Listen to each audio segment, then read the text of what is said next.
എല്ലാ പ്രിയ കൂട്ടുകാർക്കും ബ്രൂസ്ലി PSCയുടെ പുതിയൊരു മോഡൽ എക്സാമിലേക്ക് സ്വാഗതം.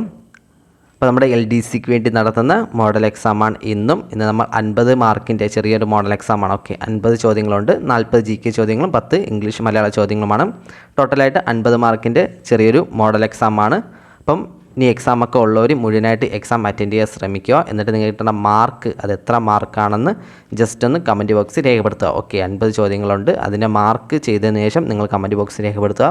ഇവിടെ നമ്മളൊരു കോമ്പറ്റീഷൻ വരാൻ വേണ്ടി ചെറിയൊരു കട്ട് ഓഫ് നിശ്ചയിച്ചിട്ടുണ്ട്. 31 മാർക്കാണ്. ഓക്കെ, 31 മാർക്കാണ് ഇവിടുത്തെ എക്സാമിൻ്റെ കട്ട് ഓഫ്. ജസ്റ്റ് ഒരു നമുക്കൊരു ഐഡിയ കിട്ടാൻ വേണ്ടി മാത്രം നിശ്ചയിച്ചെന്നുള്ളൂ കട്ട് ഓഫ്. ഓക്കെ, 31 മാർക്കാണ് 50 ചോദ്യങ്ങളുടെ എക്സാമിന് കട്ട് ഓഫായിട്ട് നിശ്ചയിച്ചിട്ടുള്ളത്. അപ്പം അതിന് മുമ്പേ തന്നെ നമുക്ക് നിങ്ങൾക്കൊരു ചെറിയൊരു ഹോംവർക്ക് തരികയാണ്. ഓക്കെ, അതായത് ഈ ഹരിണം എന്ന വേർഡിൻ്റെ മീനിങ് എന്താണ്? ഹരിണം മലയാളമാണ്, മലയാള വൊക്കാബുലറി. ഹരിണം എന്ന വേർഡിൻ്റെ മീനിങ് എന്താണ്? മാൻ എന്നാണ്. ഓക്കെ, മാൻ എന്നാണ് അർത്ഥം. അതുപോലെ തന്നെ ഹിരണം എന്ന വേർഡിൻ്റെ അർത്ഥം അറിയാമോ? ഇത് നിങ്ങൾ തേടി പിടിച്ച് ജസ്റ്റ് കമൻറ്റ് ബോക്സിൽ ഒന്ന് രേഖപ്പെടുത്തുക. ഓക്കെ, അറിഞ്ഞൂടാത്തവർ കമൻറ്റ് ബോക്സിൽ ഒന്ന് നോക്കുക. അപ്പോൾ ആരെങ്കിലും ഉത്തരം പറഞ്ഞിട്ടുണ്ടായിരിക്കും. ഹരിണം, മാന്, അതുപോലെ ഹിരണം എന്ന് വെച്ചാൽ എന്തെന്ന് നിങ്ങൾ തേടി പിടിച്ച് കണ്ടുവരണം. ഓക്കെ, ഹിരണം എന്തെന്നാണ്. ഓക്കെ, അപ്പോൾ ഇതിൻ്റെ ഉത്തരം ജസ്റ്റ് കമൻറ്റ് ബോക്സിൽ ഒന്ന് രേഖപ്പെടുത്തുക. നമുക്കപ്പം മോഡൽ എക്സാമിലേക്ക് കടക്കാം. എല്ലാവരും മുഴുവൻ ക്വസ്റ്റ്യനും ചെയ്യാൻ നോക്കുക. അറിഞ്ഞൂടാത്ത എന്തെങ്കിലും ചോദ്യം ഉണ്ടെങ്കിൽ അതൊന്ന് സ്കിപ്പ് ചെയ്താൽ മതി. എന്നിട്ട് നിങ്ങൾക്ക് കിട്ടുന്ന മാർക്ക് കൂടി ഒന്ന് കമൻറ്റ് ബോക്സിൽ രേഖപ്പെടുത്തുക. ഫസ്റ്റ് ചോദ്യം നോക്കാം. ഉൽപ്പന്നങ്ങൾ കയറ്റി അയക്കുന്നതിനും ഇറക്കുമതി ചെയ്യുന്നതിനും വായ്പ നൽകുന്ന ബാങ്കുകൾ ചുവടെ തന്നിരിക്കുന്നതിൽ ഏതാണ്? ഉൽപ്പന്നങ്ങൾ കയറ്റുമതി അയക്കുന്നതിനും ഇറക്കുമതി ചെയ്യുന്നതിനും വായ്പ നൽകുന്ന ബാങ്കുകൾ ചുവടെ തന്നിരിക്കുന്ന ഏതാണ്?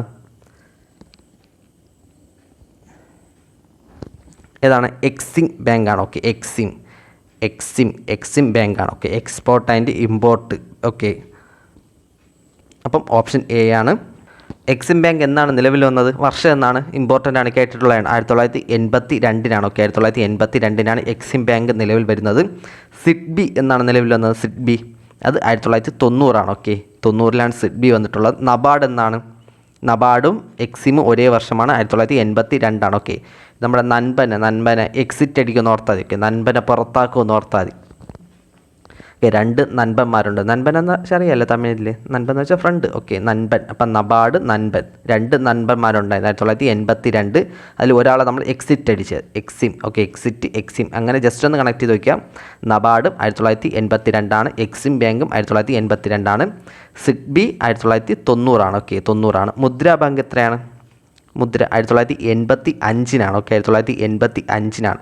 നമുക്കറിയാം നമ്മളെന്താണ് മുദ്രപത്രത്തിൽ നമ്മൾ എന്താണ് സൈൻ അല്ലേ ഇടണം? അപ്പം സൈൻ മുദ്രപത്രത്തിൽ നമ്മൾ സൈൻ ഇടുമല്ലോ. അപ്പോൾ ഈ S5 പോലെയല്ലേ ഇരിക്കണേ? ജസ്റ്റ് ഒന്ന് കണക്ട് ചെയ്ത് വയ്ക്കുക, നിങ്ങളെ ഇഷ്ടം. ഓക്കെ, പിടി കിട്ടണവർ കണക്ട് ചെയ്ത് വയ്ക്കുക. അപ്പോൾ മുദ്ര 1985 ഓക്കെ, 1985 മുദ്ര. അതുപോലെ 1975 ഒരു ബാങ്ക് ഉണ്ട്, ഏതാണ്? 1985 മുദ്ര ബാങ്ക്. 1975 ഒരു ബാങ്ക് ഉണ്ട്, ഏതാണ്? നമ്മുടെ RRB ആണ്. Okay, RRB. Okay, RRB bank 1975 okay, 1975 RRB. 1955 ഒരു ബാങ്ക് ഉണ്ട്, ഏതാണ്? 55 SBI ബാങ്കാണ്. Okay, SBI 1955. 1935 ഒരു ബാങ്ക് ഉണ്ട്, ഏതാണ്? അത് നമ്മൾ RBI ആണ്. ഓക്കെ, റിസർവ് ബാങ്ക് ആണ്. RBI 1935. അപ്പോൾ ഒന്നുകൂടി പറഞ്ഞു തരാം വർഷങ്ങൾ. RBI reserve bank of India 1935 നിലവിൽ വന്ന വർഷമാണ്. SBI 1955, മുദ്ര ബാങ്ക് 1985, RRB 1975, നബാർഡും എക്സിം ബാങ്കും 1982, സിഡ്ബി 1990. ഓക്കെ, കിട്ടുമല്ലോ അത്രയും പോയിന്റുകൾ. രണ്ടാമത്തെ ചോദ്യമാണ്. താഴെ കൊടുത്തിരിക്കുന്നവയിൽ 7ാം പഞ്ചവത്സര പദ്ധതിയുടെ ലക്ഷ്യങ്ങൾ ഏവയെന്നാണ്? 7ാം പഞ്ചവത്സര പദ്ധതിയുടെ ആധുനികവൽക്കരണം, മാനവശേഷി വികസനം, കാർഷിക വ്യാവസായിക മേഖലയുടെ അടിസ്ഥാന സൗകര്യങ്ങൾ മെച്ചപ്പെടുത്തൽ, തൊഴിൽ അവസരങ്ങളുടെ വർധനവ്. ഏതാണ് 7ാം പഞ്ചവത്സര പദ്ധതി? ഓപ്ഷൻ സി ആണ്. ഓക്കെ, 1ഉം 4ഉമാണ്. ആധുനികവൽക്കരണം, അതുപോലെ തന്നെ തൊഴിലവസരങ്ങളുടെ വർധനവ്. ഇന്ത്യയിലാണെങ്കിൽ വാർത്താവിനിമയ ഗതാഗത മേഖലയിൽ പുരോഗതി കൈവരിക്കാൻ സാധിച്ച പദ്ധതി ഏതെന്ന് കേട്ടാലും 7ാം പഞ്ചവത്സര പദ്ധതിയാണ് കേട്ടോ.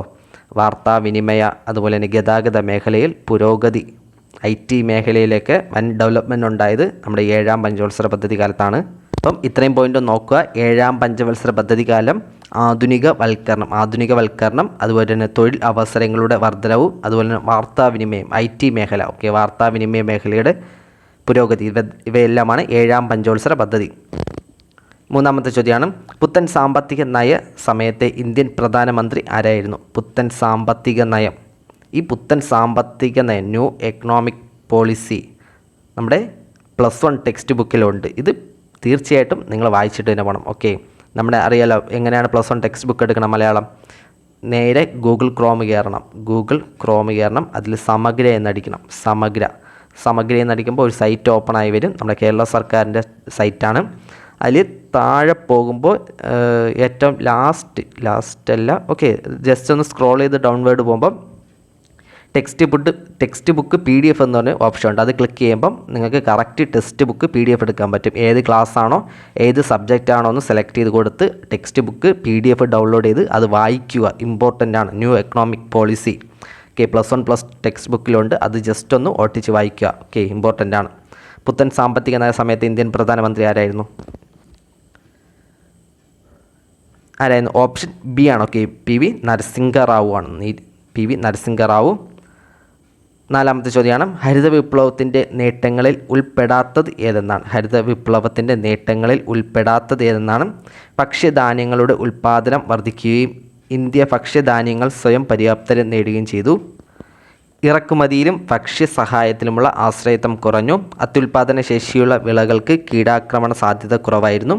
ഭക്ഷ്യദൗർബല്യം നേരിട്ടാൽ ഉപയോഗിക്കാനായി കരുതൽ ശേഖരം സൂക്ഷിക്കുവാൻ ഗവൺമെൻറ്റിന് കഴിഞ്ഞു. ഏതാണ് ബന്ധമില്ലാത്തത്?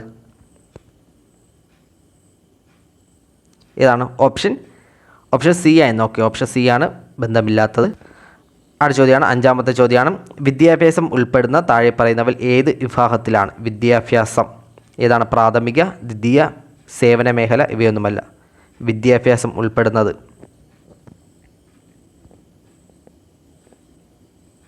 ഏതാണ്? ഓപ്ഷൻ സി ആണ്.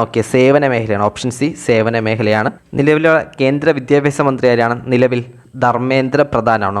ധർമ്മേന്ദ്ര കേട്ടിട്ടുള്ളതാണ്, ഈ ഇടയ്ക്ക് കേട്ടതാണ്. ധർമ്മേന്ദ്ര പ്രധാനാണ് നിലവിലെ കേന്ദ്ര വിദ്യാഭ്യാസ മന്ത്രി. കേരളത്തിൽ ആരാണ്? നമുക്കറിയാം, നമ്മുടെ ശിവൻകുട്ടിയാണ്. ശിവൻകുട്ടിയാണ് കേരളത്തിലുള്ളത്. കേന്ദ്രത്തിലാണെങ്കിൽ ധർമ്മേന്ദ്ര പ്രധാൻ. ധർമ്മേന്ദ്ര പ്രധാനാണ് കേന്ദ്ര വിദ്യാഭ്യാസ വകുപ്പ് മന്ത്രി. 6ാമത്തെ ചോദ്യമാണ്, ഇന്ത്യൻ ഭരണഘടന പ്രകാരം പൗരന്മാരുടെ മൗലിക ചുമതലകളിൽ ഉൾപ്പെടാത്തത് ഏതെന്നാണ്? 4 ഓപ്ഷൻസ് ഉണ്ട്. മൗലിക ചുമതലകളിൽ ഉൾപ്പെടാത്തത് ഏതെന്നാണ്? ഓപ്ഷൻ എ എന്ന് പറയുന്നത് ഗവൺമെൻറ്റിനെയും നീതിന്യായ വ്യവസ്ഥയും ബഹുമാനിക്കുക, ദേശീയ പതാകയെയും ദേശീയ ഗാനത്തെ ബഹുമാനിക്കുക, പൊതു സ്വത്ത് സംരക്ഷിക്കുകയും അക്രമങ്ങളിൽ ഏർപ്പെടാതിരിക്കുകയും ചെയ്യുക, ഇന്ത്യയുടെ പരമാധികാരം, ഐക്യം, അഖണ്ഡത എന്നിവ ഉയർത്തിപ്പിടിക്കുകയും സംരക്ഷിക്കുകയും ചെയ്യുക. ഏതാണ് പൗരന്മാരുടെ മൗലിക ചുമതലകളിൽ ഉൾപ്പെടാത്തത്? ഏതാണ്? ഓപ്ഷൻ എ ആണ്. ഓപ്ഷൻ എ ആണ് ഉൾപ്പെടാത്തത്. ബാക്കി 3 പോയിന്റുകളും ഉൾപ്പെടുന്നതാണ്. 7ാമത്തെ ചോദ്യമാണ്, ഇന്ത്യൻ ഭരണഘടനയുടെ ചുവടെ പറയുന്ന ഷെഡ്യൂളുകൾ, അവയിൽ പരാമർശിക്കുന്ന വിഷയങ്ങൾ എന്നിവയിൽ ശരിയായവ ഏതെല്ലാം എന്നാണ്? 7ാം ഷെഡ്യൂൾ, 10ാം ഷെഡ്യൂൾ, 11ാം ഷെഡ്യൂൾ, 12ാം ഷെഡ്യൂൾ. ഏതാണ് ഇവയിൽ ശരിയായിട്ടുള്ളത്? ഏതാണ്? ഓപ്ഷൻ ഡി ആണ്. 4 പോയിന്റുകൾ ശരിയാണ്. 4 പോയിന്റുകൾ ശരിയാണ്. ഇതിൽ 7ാം ഷെഡ്യൂൾ ലിസ്റ്റിനെ കുറിച്ചാണ്. ഈ 7നെ നമ്മൾ തലവത്തനായിട്ട് ഇത് കിടക്കുമല്ലോ, അപ്പം ലിസ്റ്റ്, LIST. LIST 7നെ തലവത്തനായിട്ട് ലിസ്റ്റ്, യൂണിയൻ ലിസ്റ്റോ സ്റ്റേറ്റ് ലിസ്റ്റ്, കൺകറൻറ്റ് ലിസ്റ്റിനെ കുറിച്ചാണ് 7ാം ഷെഡ്യൂളിൽ പറയുന്നത്. 10ാം ഷെഡ്യൂൾ എന്താണ്? കൂറുമാറ്റ നിരോധനം. നമ്മൾ എന്തെങ്കിലും വേണമെന്നായിട്ട് ആദ്യം വേണമെന്ന് പറയും, പിന്നെ വേണ്ടെന്ന് പറയും. 1, 0 അങ്ങനെ ജസ്റ്റ് ഒന്ന് കണക്ട് ചെയ്ത് വയ്ക്കുക. കൂറുമാറ്റ നിരോധന നിയമം 10ാം ഷെഡ്യൂളാണ്. അതുപോലെ 11ാം ഷെഡ്യൂളാണ് പഞ്ചായത്ത് രാജ് നിയമം. നമ്മൾ പഞ്ചായത്ത് വോട്ടിടാനൊക്കെ പോകില്ല. അപ്പോൾ വോട്ടിടാൻ പോകുമ്പം 1 എന്നൊക്കെ വരി പിടിച്ച് നിൽക്കണമെന്ന് ജസ്റ്റ് ഒന്ന് കണക്ട് ചെയ്ത് വയ്ക്കുക. എങ്ങനെയെങ്കിലും നമുക്ക് പഠിച്ചാൽ മതി. അപ്പോൾ പഞ്ചായത്ത് രാജ് 11ാം ഷെഡ്യൂളാണ്. അതുപോലെ തന്നെ 12ാം ഷെഡ്യൂൾ മുനിസിപ്പാലിറ്റി. 11 പഞ്ചായത്ത് രാജിനെ കുറിച്ചും 12ാം ഷെഡ്യൂൾ മുനിസിപ്പാലിറ്റി. ഇമ്പോർട്ടൻ്റ് ആണ് കേട്ടോ, പഠിച്ചു വയ്ക്കണം. അപ്പോൾ ലിസ്റ്റിനെ കുറിച്ച് പറയുന്നത് 7ാം ഷെഡ്യൂൾ. 10ാം ഷെഡ്യൂളിൽ പറയുന്നത് എന്നാണ്? കൂറുമാറ്റ നിരോധന നിയമം. 11ാം ഷെഡ്യൂൾ എന്ന് പറയുന്നത് പഞ്ചായത്ത് രാജ് നിയമം, 12ാം ഷെഡ്യൂൾ മുനിസിപ്പാലിറ്റി നിയമം. 8ാമത്തെ ചോദ്യമാണ് ഭരണഘടനാ ഭേദഗതിയിലൂടെയാണ് മതേതരത്വം എന്ന വാക്ക് ആമുഖത്തിൽ ഉൾപ്പെടുത്തിയിരിക്കുന്നത്. സിമ്പിൾ ചോദ്യമാണ്. ഏതാണ്? സ്ഥിരം കേൾക്കണയാണ്. 8 ഓപ്ഷൻ എ ആണ്. ഓപ്ഷൻ എ ആണ്. ഓക്കെ, 1976 42ാം ഭേദഗതിയിലൂടെയാണ്. 9ാമത്തെ ചോദ്യമാണ് ഒരു ജനാധിപത്യ രാജ്യത്തിലെ നിയമങ്ങൾ വ്യാഖ്യാനിക്കുന്ന ഗവൺമെൻറ്റിൻ്റെ ഘടകം ഏതെന്നാണ്? നിയമങ്ങൾ വ്യാഖ്യാനിക്കുന്ന ഗവൺമെൻറ്റിൻ്റെ ഘടകം ഏതാണ്? ഓപ്ഷൻ സി ആണ്. ഓക്കെ, നീതിന്യായ വിഭാഗം. ഭരണഘടനയുടെ സംരക്ഷകൻ എന്നൊക്കെ അറിയപ്പെടുന്നത് നമ്മുടെ നീതിന്യായ വിഭാഗമാണ്. ഓക്കെ, ജുഡീഷ്യൽ വിഭാഗമാണ് ഭരണഘടനയുടെ സംരക്ഷകൻ എന്നൊക്കെ അറിയപ്പെടുന്നത്. നിയമനിർമ്മാണ വിഭാഗം അറിയാമല്ലോ, പേരിൽ തന്നെ ഉണ്ട്. എന്താണ്? നിയമങ്ങൾ നിർമ്മിക്കുന്ന ഗവൺമെൻറ്റിൻ്റെ ഘടകമാണ് നിയമനിർമ്മാണ വിഭാഗം. അതുപോലെ തന്നെ എന്താണ്? നിയമങ്ങൾ നടപ്പിലാക്കുന്നത് ആരാണ്? അത് കാര്യനിർവഹണ വിഭാഗമാണ്. ഓക്കെ, നിയമങ്ങൾ വ്യാഖ്യാനിക്കുന്നത് നീതിന്യായ വിഭാഗമാണ്. 3ഉം നോക്കി വയ്ക്കുക. 10ാമത്തെ ചോദ്യമാണ് എക്സിക്യൂട്ടീവിനെ നിയന്ത്രിക്കുന്നതിന് വേണ്ടി നിയമനിർമ്മാണ സഭ ഉപയോഗപ്പെടുത്തുന്ന തന്ത്രങ്ങൾ ഏവയെന്നാണ്? എക്സിക്യൂട്ടീവിനെ നിയന്ത്രിക്കുന്നതിന് വേണ്ടി നിയമനിർമ്മാണ സഭ ഉപയോഗപ്പെടുത്തുന്ന തന്ത്രങ്ങൾ ഏവയെന്നാണ്? ധനപരമായ നിയന്ത്രണം, രാജ്യഭീഷണി, ഇറങ്ങിപ്പോക്ക്, അവിശ്വാസ പ്രമേയം. ഏതാണ് 10ാമത്തെ ചോദ്യം? ഓപ്ഷൻ സി ആണ്. ഓക്കെ, 1ഉം 4ഉമാണ്. ധനപരമായ നിയന്ത്രണമുണ്ട്, അതുപോലെ അവിശ്വാസ പ്രമേയമുണ്ട്. ഈ അവിശ്വാസ പ്രമേയം ഏത് സഭയിലാണ് ആദ്യം അവതരിപ്പിക്കുന്നത്? ലോകസഭയാണോ രാജ്യസഭയിലാണോ? അവിശ്വാസ പ്രമേയം അത് ലോകസഭയിലാണ്. ഓക്കെ, ലോകസഭയിലാണ് അവിശ്വാസ പ്രമേയം ആദ്യം അവതരിപ്പിക്കുന്നത്. അവിശ്വാസ പ്രമേയം ലോകസഭയിൽ അവതരിപ്പിക്കുന്നതിന് എത്ര പേരുടെ പിന്തുണ വേണം അറിയാമോ? അത് 50 പേരുടെയാണ്. ഓക്കെ, 50 പേരുടെ പിന്തുണ ഉണ്ടെങ്കിൽ ലോകസഭയിൽ അവിശ്വാസ പ്രമേയം അവതരിപ്പിക്കാൻ പറ്റൂ. നോർമലായിട്ട് അവിശ്വാസ പ്രമേയം confidence motion. Okay, non confidence motion mainly എന്താണ്? കേന്ദ്ര മന്ത്രിസഭയ്ക്കെതിരെയായിരിക്കും. ഓക്കെ, അതായത് പ്രത്യേകിച്ച് ഒരാളെ സ്പെസിഫൈ ചെയ്തായിരിക്കില്ല അവിശ്വാസ പ്രമേയം അവതരിപ്പിക്കുന്നത്. ആ മന്ത്രിസഭയ്ക്ക് ആകെ മൊട്ടാനുമായിരിക്കും എന്താണ് അവിശ്വാസ പ്രമേയം അവതരിപ്പിക്കുന്നത്. 50 അംഗങ്ങളുടെ പിന്തുണ വേണം. ഓക്കെ, 50 അംഗങ്ങളുടെ പിന്തുണ വേണം. അതുപോലെ തന്നെ ആദ്യത്തെ അവിശ്വാസ പ്രമേയം അവതരിപ്പിച്ചത് JB കൃപലാനിക്കെതിരെയാണ്. ഓക്കെ, ഓക്കെ, ലോകസഭയിൽ ആദ്യമായി അവിശ്വാസ പ്രമേയം അവതരിപ്പിച്ചതാണ് JB കൃപലാനി. ഓക്കെ, അവതരിപ്പിച്ചത് JB കൃപലാനി 1963. ഓക്കെ, 1963. അപ്പോൾ ആർക്കെതിരെയായിരിക്കും അവതരിപ്പിച്ചത്? ലോകസഭയിൽ ആദ്യമായി അവിശ്വാസ പ്രമേയം അവതരിപ്പിച്ചത് JB കൃപലാനി 1963 കാലഘട്ടത്താണ്. ആർക്കെതിരെയായിരിക്കും? നമ്മുടെ നെഹ്റുവിനെതിരെയായിരിക്കും. ഓക്കെ, ജവഹർലാൽ നെഹ്റുവിനെതിരെയാണ് ആദ്യമായി 1963. വർഷം ഒന്ന് നോട്ട് ചെയ്ത് വയ്ക്കുക കേട്ടോ, സ്റ്റേറ്റ്മെൻറ്റിൽ കേൾക്കാൻ സാധ്യത ഉള്ളതാണ്. 1963 നെഹ്റുവിനെതിരെയാണ് JB കൃപലാനിയാണ് ആദ്യത്തെ അവിശ്വാസ പ്രമേയം അവതരിപ്പിച്ചത്. ഇനി ഇതിൻ്റെ ജസ്റ്റ് ഓപ്പോസിറ്റ് സാധനം ഉണ്ട്. എന്താണ്? വിശ്വാസ പ്രമേയം. അതാരാണ് അവതരിപ്പിക്കുന്നത്? Confidence motion. മറ്റത് അവിശ്വാസ പ്രമേയം, ഇത് വിശ്വാസ പ്രമേയം. അവിശ്വാസ പ്രമേയം അവതരിപ്പിക്കുന്നത് പ്രതിപക്ഷമാണെങ്കിൽ വിശ്വാസ പ്രമേയം അവതരിപ്പിക്കുന്നത് നമ്മുടെ പ്രധാനമന്ത്രിയാണ്. ഓക്കെ, പ്രധാനമന്ത്രിയാണ് വിശ്വാസ പ്രമേയം അവതരിപ്പിക്കുന്നത്. അതുപോലെ തന്നെ അവിശ്വാസ പ്രമേയം പാസ്സായി കഴിഞ്ഞാൽ കേന്ദ്ര മന്ത്രിസഭ രാജിവെക്കും. അതുപോലെ തന്നെ വിശ്വാസ പ്രമേയം പാസ്സാകാതെ ഇരുന്നാലും അത് പ്രതികൂലമായി ബാധിച്ചാലും സർക്കാർ രാജിവെക്കേണ്ടി വരും. ഓക്കെ, ആ 2 പോയിന്റുകളും ജസ്റ്റ് ഒന്ന് ഓർത്ത് വയ്ക്കുക. 11ാമത്തെ ചോദ്യമാണ് കേരള സംസ്ഥാന വികസന കൗൺസിലിൻ്റെ അധ്യക്ഷൻ. കേരള സംസ്ഥാന വികസന കൗൺസിലിൻ്റെ അധ്യക്ഷൻ ഏതാണ്? ഓപ്ഷൻ എ ആണ്. ഓക്കെ, മുഖ്യമന്ത്രിയാണ്. 12ാമത്തെ ചോദ്യമാണ് താഴെ തന്നിരിക്കുന്നവയിൽ സാമൂഹ്യ നീതി വകുപ്പിന് കീഴിലുള്ള പദ്ധതികൾ ഏതെല്ലാം എന്നാണ്? സാമൂഹിക നീതി വകുപ്പിന് കീഴിലുള്ള പദ്ധതികൾ: മന്ദഹാസം, വയോമിത്രം, സായംപ്രഭ ഹോം, വിദ്യാകിരണം, സ്വാശ്രയം, പ്രത്യാശ. ഏതാണ്? ഓപ്ഷൻ ബി ആണ്. ഓക്കെ, എല്ലാം കറക്റ്റാണ്. ഓക്കെ, എല്ലാം നമ്മുടെ സാമൂഹ്യ നീതി വകുപ്പിന് കീഴിലാണ്. 13ാമത്തെ ചോദ്യമാണ് നെൽവയൽ തണ്ണീർത്തട സംരക്ഷണ നിയമപ്രകാരം ജില്ലാ സമിതിയുടെ ഓഫീസർ ആരെന്നാണ്? നെൽവയൽ തണ്ണീർത്തട സംരക്ഷണ നിയമപ്രകാരം ജില്ലാതല സമിതിയുടെ ചെയർമാൻ ആരാണ്?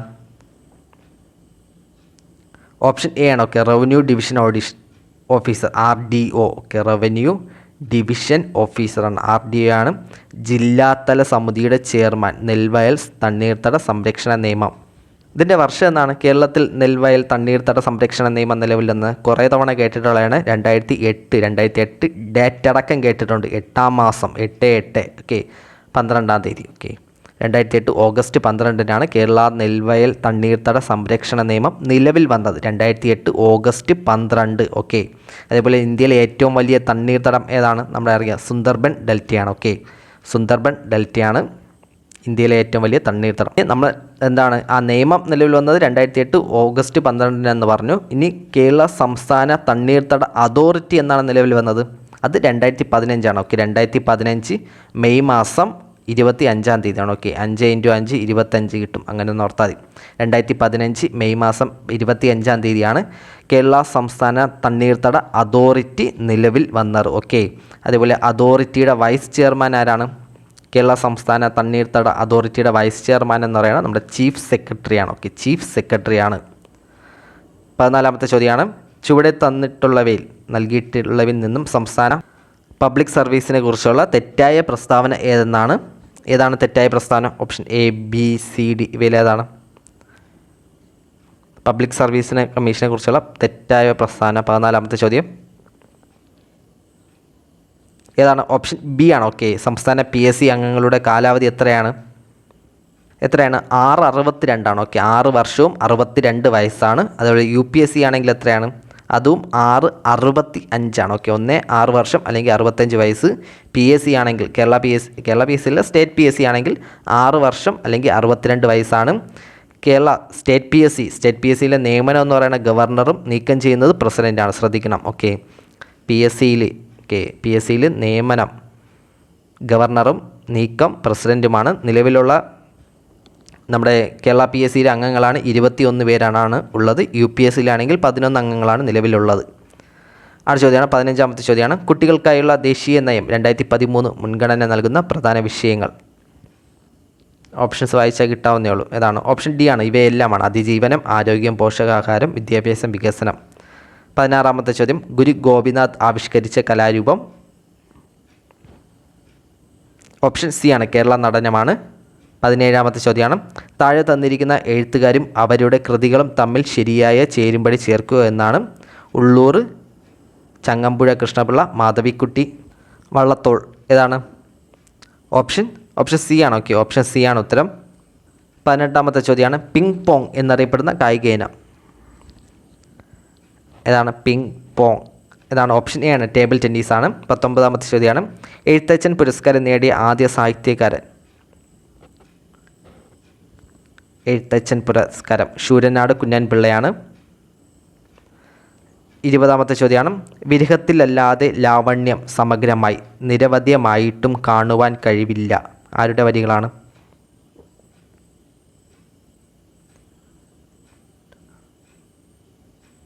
ആരുടെയാണ്? ഓപ്ഷൻ എ ആണ്. ഓക്കെ, ജി ശങ്കരക്കുറുപ്പിൻ്റെയാണ്. ഓക്കെ, ജി ശങ്കരക്കുറുപ്പിൻ്റെയാണ്. 21-ാമത്തെ ചോദ്യം, കേരള വനിതാ കമ്മീഷൻ്റെ പ്രവർത്തനങ്ങളുമായി ബന്ധപ്പെട്ട് താഴെ പറയുന്ന പ്രസ്താവനകൾ ശരി ഏതെന്നാണ്? കേരള വനിതാ കമ്മീഷൻ ഏതാണ്? കൗൺസിലർമാരുടെ സേവനം നൽകുന്നു, അതുപോലെ തന്നെ വിവാഹം മോചനം ആവശ്യപ്പെട്ടുള്ള പരാതികൾ സ്വീകരിക്കുന്നു. അത് തെറ്റാണ്. ഓക്കെ, അതിന് കുടുംബ കോടതിയുണ്ട്. ഓപ്ഷൻ എ ആണ്, 1 ശരി 2 തെറ്റാണ്. ഓക്കെ. 22-ാമത്തെ ചോദ്യം, കേന്ദ്ര ഉപഭോക്തൃ സംരക്ഷണ അതോറിറ്റിയുടെ അധികാരങ്ങളും അവകാശങ്ങളും താഴെ കൊടുക്കുന്നു. ശരിയായവ ഏതെല്ലാമെന്നാണ്? ഉപഭോക്തൃ അവകാശ ലംഘനത്തെക്കുറിച്ച് അന്വേഷണം നടത്തുന്നു, ഉപഭോക്തൃ അവകാശങ്ങളെക്കുറിച്ച് ഗവേഷണം നടത്തുന്നു, സാധനങ്ങൾക്കും സേവനങ്ങൾക്കും എതിരെ ഉപഭോക്താക്കൾക്ക് സുരക്ഷാ അറിയിപ്പുകൾ നൽകുന്നു, അപകടകരമായ ചരക്കുകൾ തിരിച്ചു വിളിക്കുന്നു. ഇവയിലേതാണ് ശരിയായവ?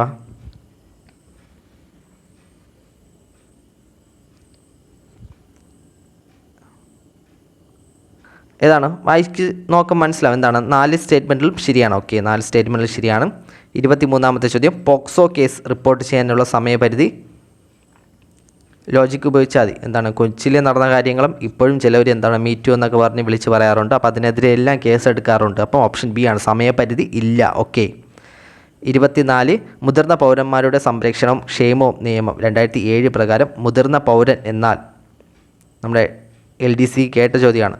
2007 നിയമപ്രകാരം മുതിർന്ന പൗരൻ എന്നാൽ ഏതാണ്? 60 വയസ്സിന് മുകളിലുള്ളതാണ്. ഓക്കെ, 60 വയസ്സിന് മുകളിലുള്ളതാണ്.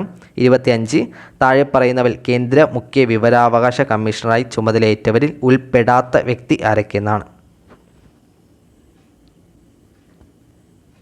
ആരാണ്? ഓപ്ഷൻ സി ആണ്. ഓക്കെ, രംഗനാഥ മിശ്രയാണ് ഉൾപ്പെടാത്തത്. ഇതാരാണ് രംഗനാഥ മിശ്ര? ഇന്ത്യയുടെ ആദ്യത്തെ ദേശീയ മനുഷ്യാവകാശ കമ്മീഷണറാണ് രംഗനാഥ മിശ്ര. ഓക്കെ, രംഗനാഥ് മിശ്ര. 26 താഴെ പറയുന്നവൽ വൈറൽ രോഗം ഏതാണ്? പോളിയോ, ടെറ്റനസ് ഏതാണ് വൈറൽ രോഗം? ഓപ്ഷൻ എ ആണ്, പോളിയോ. ഓക്കെ, പോളിയോ ഒരു വൈറൽ രോഗമാണ്. 27ാമത്തെ ചോദ്യമാണ്, സർക്കാരിൻ്റെ രോഗപ്രതിരോധവൽക്കരണ പ്രക്രിയയിൽ വൈറ്റമിൻ എ ഉൾപ്പെടുത്തിയതിൻ്റെ ലക്ഷ്യങ്ങൾ ഏവയെന്നാണ്? ഇതൊക്കെ നമ്മുടെ ലോജിക് ഉപയോഗിച്ച് എഴുതാവുന്നേ ഉള്ളൂ. ഏതാണ് ഓപ്ഷൻ ഏതാണ്? ഓപ്ഷൻ എ ആണ്. ഓക്കെ, കോർണിയയുടെ വരൾച്ച തടയുക, അതുപോലെ നിശാന്തത, നൈറ്റ് ബ്ലൈൻഡ്നെസ് തടയുക. 28 കേന്ദ്ര നാഡീ വ്യവസ്ഥയുടെ ഭാഗമായ സുഷുമ്നയുടെ സംരക്ഷണ കവചമായി വർത്തിക്കുന്ന മനുഷ്യരിലെ അസ്ഥി? 28 ഓപ്ഷൻ സി നട്ടെല്ലാണ്. 29 തന്നിരിക്കുന്നവയിൽ സമ്പർക്കം വഴി പകരുന്ന രോഗങ്ങൾക്കെതിരായി എടുക്കാവുന്ന മുൻകരുതൽ ഏതാണ്? ഓപ്ഷൻ സി ആണ്. ഓക്കെ, രോഗബാധിതരുമായി മറ്റുള്ളവർ അധികം സഹവസിക്കാതിരിക്കുക. 30ാമത്തെ ചോദ്യമാണ്, താഴെ കൊടുത്തിരിക്കുന്നവയിൽ എന്തിനെ ബാധിക്കുന്ന രോഗമാണ് തലാസീമിയ? എന്തിനെ ബാധിക്കുന്ന രോഗമാണ്? ഓപ്ഷൻ എ ആണ്. ഓക്കെ, ബ്ലഡിനെയാണ്. ഓക്കെ, നമ്മൾ അധികം കേട്ടിട്ടില്ലാത്തൊരു ഫാക്റ്റാണ്. ബ്ലഡിനെ ബാധിക്കുന്ന രോഗമാണ് തലാസീമിയ. ഓക്കെ, ബ്ലഡാണ്. 31 താഴെ പറയുന്നവൽ ഏത് അവയവമാണ് ഗ്ലൈക്കോജനെ ഗ്ലൂക്കോസാക്കി രക്തം ശുദ്ധീകരിക്കുന്നത്?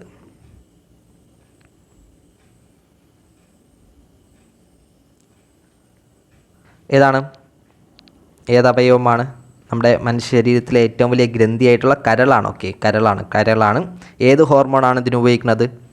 ഗ്ലൂക്കഗോൺ. ഓക്കെ, കരളിൽ സംഭവിച്ചിരിക്കുന്ന ഗ്ലൈക്കോജനെ ഗ്ലൂക്കോസാക്കി മാറ്റുന്ന ഹോർമോൺ ഏതെന്ന് കേട്ടിനാൽ ഗ്ലൂക്കഗോൺ ആണ്. ഓക്കെ, ഗ്ലൂക്കഗോൺ ആണ്, കരളാണ്. ഓക്കെ, കരളാണ് ഉത്തരം. 32 പ്രകാശം ഏറ്റവും വേഗത്തിൽ സഞ്ചരിക്കുന്നത് ശൂന്യതയിലാണെന്ന് കണ്ടെത്തിയത്? പഴയ ക്വസ്റ്റ്യനാണ്. ഓപ്ഷൻ ഡി ആണ്, ലിയോൺ ഫുക്കാൾട്ടാണ്. ഓക്കെ, ലിയോൺ ഫുക്കാൾട്ടാണ്. 33 താഴെ തന്നിരിക്കുന്നവയിൽ തെറ്റായ പ്രസ്താവന കണ്ടെത്താനാണ്? ഏതാണ് തെറ്റായ സ്റ്റേറ്റ്മെൻറ്റ് ഏതെന്നാണ്? ഓപ്ഷൻ സി ആണ്. ഓക്കെ, 2, 3 തെറ്റാണ്. ഓക്കെ, യജ്ഞത്തിനും പ്രതിരോധനത്തിനും ഇടയ്ക്ക് ധാരം വരുന്നതാണ് 1ാം വർഗ ഉത്തോലകം. 34 ഒരു വസ്തുവിൻ്റെ പ്രവേഗം ഇരട്ടിയായാൽ അതിൻ്റെ ഗതികോർജം എത്ര മടങ്ങാവും? ഗതികോർജം ഓപ്ഷൻ ബി ആണ്. ഓക്കെ, 4 മടങ്ങാണ്. ഇതെങ്ങനെയാണ് കിട്ടണത്? അതായത് നമ്മുടെ കൈനറ്റിക് എനർജിയുടെ ഫോം എന്താണ്? ഗതികോർജം എന്ന് വെച്ചാൽ കൈനറ്റിക് എനർജിയിൽ അതിൻ്റെ ഫോർമുല എന്തോന്നാണ്? 12mv² ആണ്. ഓക്കെ, വി എന്ന് പറഞ്ഞാൽ എന്താണ്? ഇതിൻ്റെ നമ്മുടെ പ്രവേഗം. ഓക്കെ, വെലോസിറ്റിയാണ്, mv² ആണ്. അപ്പോൾ ഈ വി ആണ്, പ്രവേഗമാണ് ഇരട്ടിക്കുന്നതെന്ന് വെച്ചാൽ എന്താണ്? ബാക്കിയൊന്നും വിട്ടാൽ ഈ v² മാത്രം നമ്മൾ നോക്കിയാൽ മതി. ഓക്കെ, ബാക്കി നമുക്ക് വാല്യൂസ് ഇല്ലല്ലോ. അപ്പോൾ v² അതാണ്, ഈ വി ആണ് ഇരട്ടിക്കുന്നത്. ഒരു വസ്തുവിൻ്റെ പ്രവേഗം ഇരട്ടിയായാൽ, അതായത് വി എന്ന് പറയുന്നത് ഇരട്ടിക്കുമ്പോൾ 2v ആവും. അപ്പം v² അവിടെ 2v² ഇടാം. 2v² ഇടുമ്പം എന്താണ്? സ്ക്വയർ രണ്ടിനും കോമൺ ആയിട്ടുണ്ട്. അതായത് 2² എന്ന് പറയുന്നത് 4, 2² എന്ന് പറഞ്ഞാൽ 4, ഇങ്ങോട്ട് നോക്കണം. 2² എന്ന് പറയുന്നത് 4, അതുപോലെ v². Okay, v². അപ്പം എന്താണ്? 4 ഇരട്ടിയാവും. ആ 4 ഇവിടെ പറഞ്ഞത്. ഓക്കെ, 12mv² കൊടുത്താൽ നമുക്ക് ഉത്തരം കിട്ടും. 35ാമത്തെ ചോദ്യമാണ്, താഴെ തന്നിരിക്കുന്നതിൽ ശരിയായ പ്രസ്താവന ഏതെല്ലാം എന്നാണ്?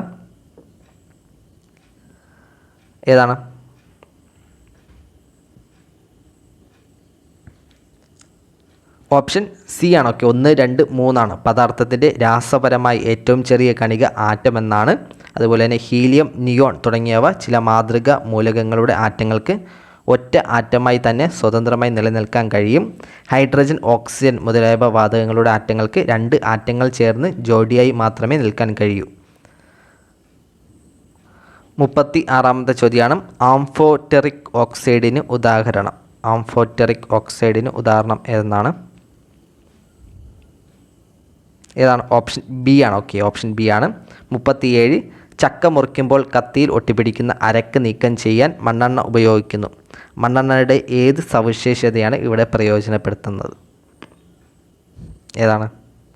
ഓപ്ഷൻ ബി ആണ്. ഓക്കെ, ലായകം എന്ന സവിശേഷതയാണ്. ഓക്കെ, സ്പെഷ്യാലിറ്റിയാണ് ഇവിടെ ഉപയോഗപ്പെടുത്തുന്നത്. 67 ഓപ്ഷൻ ബി ആണ്. 38ാമത്തെ ചോദ്യമാണ്, വെബ്സൈറ്റ് വിലാസം നൽകാത്ത തന്നെ ഇൻ്റർനെറ്റിൽ നിന്നും വിവരങ്ങൾ തിരഞ്ഞു കണ്ടെത്താനുള്ള സംവിധാനമാണ്. ഏതാണ്? Search engine. ഓക്കെ, സെർച്ച് എഞ്ചിനാണ്. 39 ചുവടെ നൽകിയിരിക്കുന്നവയിൽ തെറ്റായ വസ്തുതകൾ കണ്ടെത്തുക എന്നാണ്. ഒരു നെറ്റ്വർക്കിൽ ഫയൽ ട്രാൻസ്ഫർ ചെയ്യാനാണ് FTP, SMTP, HTTPS എന്ന് നോക്കാൻ. ഓക്കെ, തെറ്റായ സ്റ്റേറ്റ്മെൻറ്റ് ഏതാണ്? ഏതാണ്? ഓപ്ഷൻ ഡി ആണ്. ഓക്കെ, ഓപ്ഷൻ ഡി ആണ്.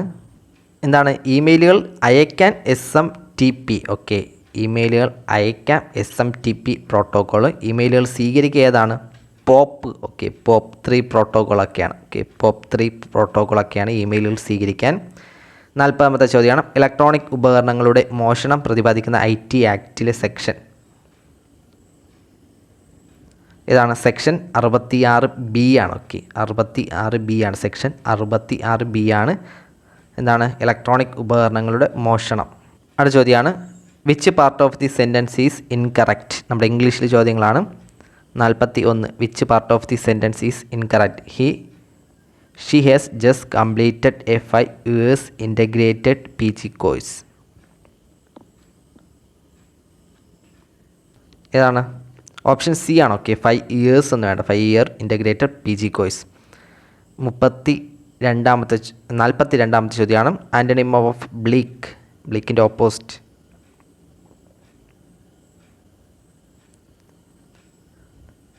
ഏതാണ്? ഓപ്ഷൻ സി ആണ്, ബ്രൈറ്റ് ആണ്. ഓപ്ഷൻ സി ബ്രൈറ്റ് ആണ്. 43 choose the correct spelt world. Correct spelling ഏതെന്നാണ്?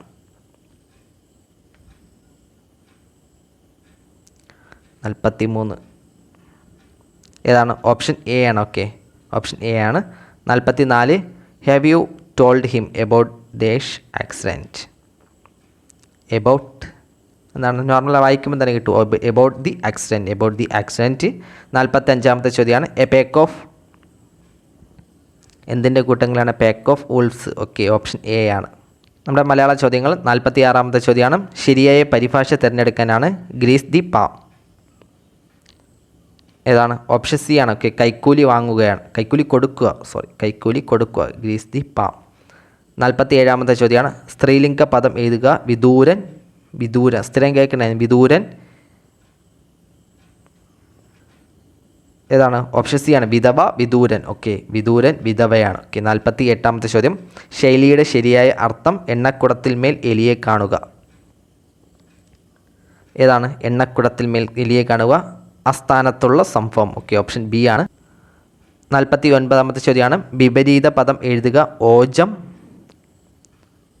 ഓജം യുഗ്മം. Option C ആണ്. 50ാമത്തെ ചോദ്യമാണ്, പിരിച്ചെഴുതുക. സദാചാരം.